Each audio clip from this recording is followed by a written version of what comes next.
with the coalition of civil society organizations working in the extractives, anti-corruption and good governance are calling for investigation and prosecution of officials who may have been found to have breached any laws in the Agyapa Royalties deal. According to Dr. Steve Mantia, who spoke on behalf of the CSOs, the deal is completely defective and beyond repair. The coalition is also calling for the entire abrogation of the Agyapa Royalties deal as against President Akufo-Addo's directive that the deal is sent back to Parliament for reconsideration. Here's Dr. Steve Mantia. He spoke at a news conference on the deal this morning. Subsequent to the report from the OSP, the President of the Republic, Nana Addo Dankwa Akufo-Addo, instructed that in the interest of transparency and accountability to the people of Ghana, the agreements supporting the transaction that were submitted to Parliament and approved by the House should be resubmitted to Parliament for the approval process to start all over again. He further urged the Ministry of Finance and the Minerals Income Investment Fund to take necessary steps to ensure that the feedback from their consultation with stakeholders are addressed to engender public confidence. While we commend the President for acting on the report, we hold the view that the specific course of action directed by the President is inadequate and not sustainable. A proper reading of the report of the OSP should lead to two conclusions. One, that the deal is defective beyond repair.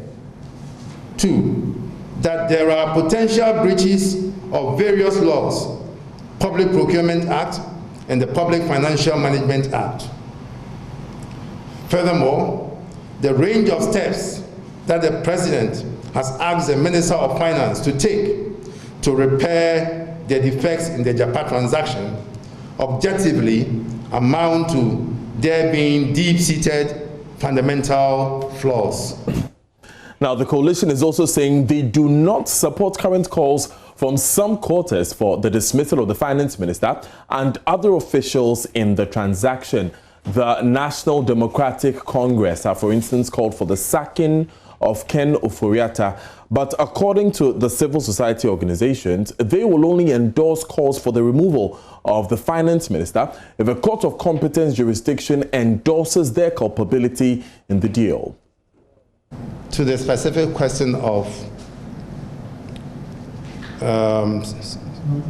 whether we support the call for the dismissal of the Finance Minister, I would like to refer you to the statement that I've just read, which encourages a special prosecutor to go the next level of properly investigating the matter and indicting all those officials who may have been implicated in any wrongdoing and maybe taking them through the court processes.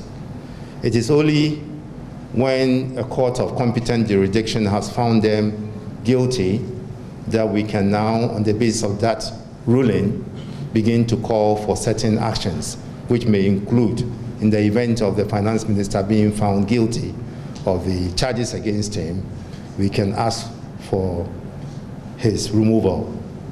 At this stage, I would say we do not have enough grounds to call for his removal.